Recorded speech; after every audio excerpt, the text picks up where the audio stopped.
Getting more girls and young women invested in science and technology is the goal of many STEM programs in school, but a local program aims specifically to help girls of color bridge that hurdle into a field traditionally dominated by white men. I'm joined now by the founder of a program designed to do that, ScienceSis. Erica, I've got you, Willie, thank you, and Mariah, a second grader at John E. Ford Elementary. Hey, Mariah. Hi. Hey, Erica. Hi. Thanks for being here. Appreciate Thanks for having us. So, Erica, you work in tech. What is it that you do, and how did you become interested in STEM in the first place? Yeah, so we can go back to maybe second grade, like Mariah. I was always a tinkerer. I was always taking my pens loose and building, and I used to ask for racetracks for Christmas, and my parents purchased them. And then moving to high school, I went to Math and Science and Technology High School. I was in science fair, had an aunt who's a scientist, and we were just really deep into science. I remember doing micro organisms in creeks, and I went to science fair, and so I've always loved science. And so while I was in high school, I asked my engineering teacher if I could be an engineer, even though I loved math, but I wasn't that great in it. And he told me no. And from there, I wanted to prove to myself that I could be an engineer. I went to college for computer science. I moved to California to work in tech in Silicon Valley as a software engineer. And I have always been a part of it. I've always been a part of groups to support that, NSBE, SWE, Society of Women in Engineering. And then I worked for so many tech companies. So that's how I got into it. And that's what I do now. Mariah, you're in second grade. Right? What are your favorite subjects, and when did you start to be interested in things like science and math and technology? Well, I started to be interested in science and technology because I wanted to become a scientist myself. So I asked my mom, how can I become a scientist? And she says, well, there's this program that's called ScienceSis, which I can go there. And you're what kind of scientist in training? Space scientist. Space scientist. So do you want to travel to outer space? No. Just want to observe outer space? Yeah. What do you like about it?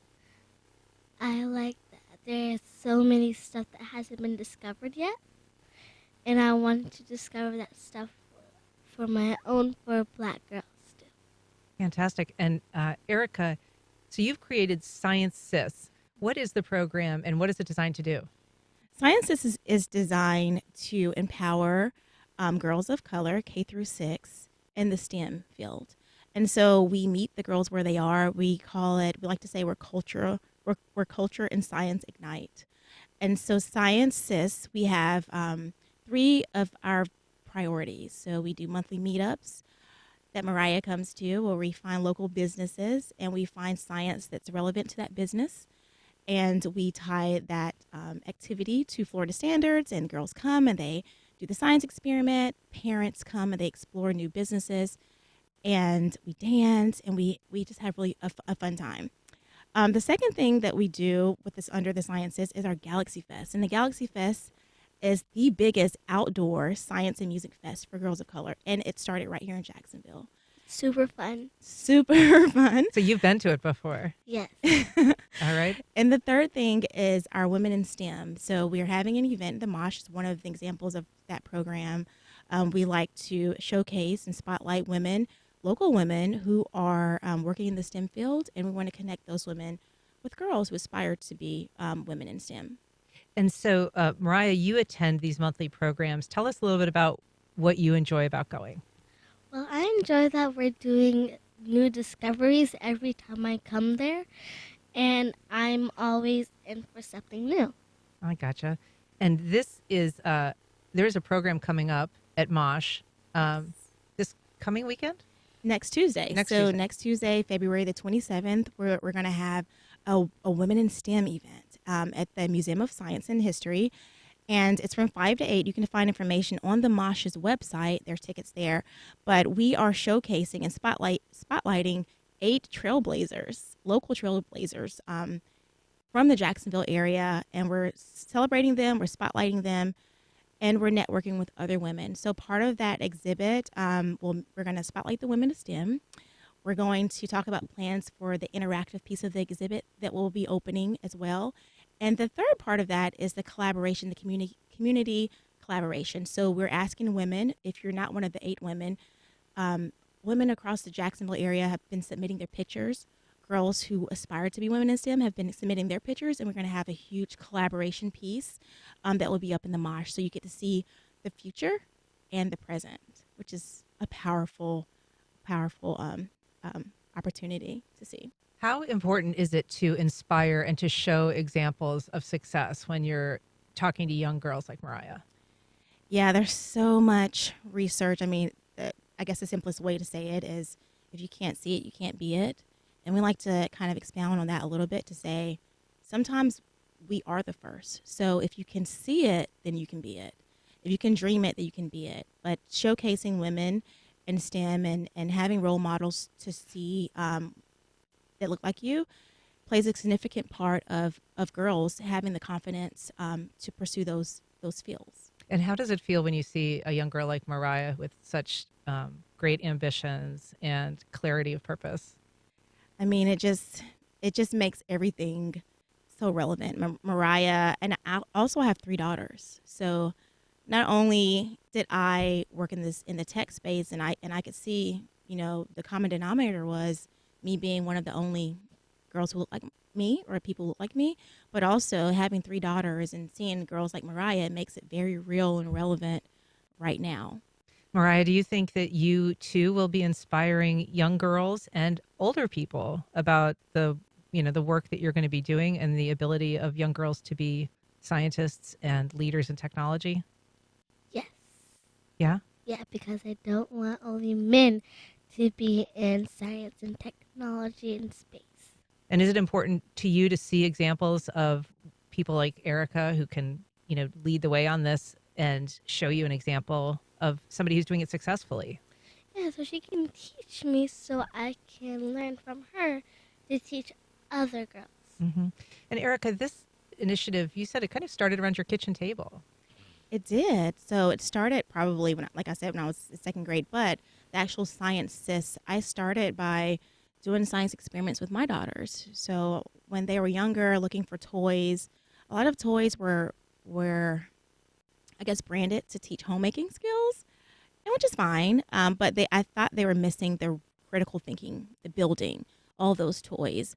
And so we started to do science experiments, like very easy science experiments that you could use your kitchen ingredients to do, and just getting them to ask questions. And other parents saw that and they wanted to do that because sometimes it can be intimidating. You may want your daughter to be a part of STEM or even just have the option to do it, but it could be intimidating if you're not from that field. So I was making it very easy and I was sharing those videos, and then it was born from there. And even the Galaxy Fest, we had over 1,000 girls and families. I mean, walking through the park, seeing girls, watch science experiments on the stage, the climbing walls, the petting zoo, double dutch, the interactive tables, and to see that many girls doing that, and then the science behind every single piece of that, it was something so powerful to see. And mothers came to me after saying that, thank you so much, they've never experienced this. It just shows how needed it is and will be for the future. So over 1,000 families were having it again this year, the Galaxy Fest, and we're going to double that. But it's very important. It's exceeded, I guess, your expectations from when you began. I mean, you were just doing experiments in your kitchen, maybe making a giant mess of your kitchen. This is true. Mess is good. So yeah, you're right. We're just letting the girls explore, making a mess, asking questions, and sharing that with parents. And here we are again, making a mess, sharing with parents, and helping them empower their daughters and their kids to start, critical thinking and exploring and discovering and empowering them to create. Mariah, have you ever made a mess for science? Of course I did. Let's hear about one instance. Well, one instance was when I got this science kit, and me and my mom were outside in front of our garage, and we were doing this volcano eruption. and it was messy, but we got it cleaned up anyway. And it was amazing how the volcano reacted when we put everything that needed to go in there. That's excellent. Well, I love to see your enthusiasm, Mariah, Erica, Willie, and your creation of ScienceSis. It's so great. So how do people get involved? So people can get involved. They can come to Science, the Mosh event, the Women in Science Mosh event. They can visit our website. They can support by donating. They can volunteer. They can, continue to encourage women to be in STEM. There's so many ways, but visiting our website, coming to our events. And if they want to upload their own image, how do they do that? So if you want to upload your image, you can find that information on our Instagram or Facebook, and that is the ScienceSis. So at the ScienceSis, and that's TheScienceSis. So the science and then SIS. All right, terrific. Well, I've been talking to Erica Willie and second grade science lover Mariah. Thank you both so much for being here. Thank you for having us.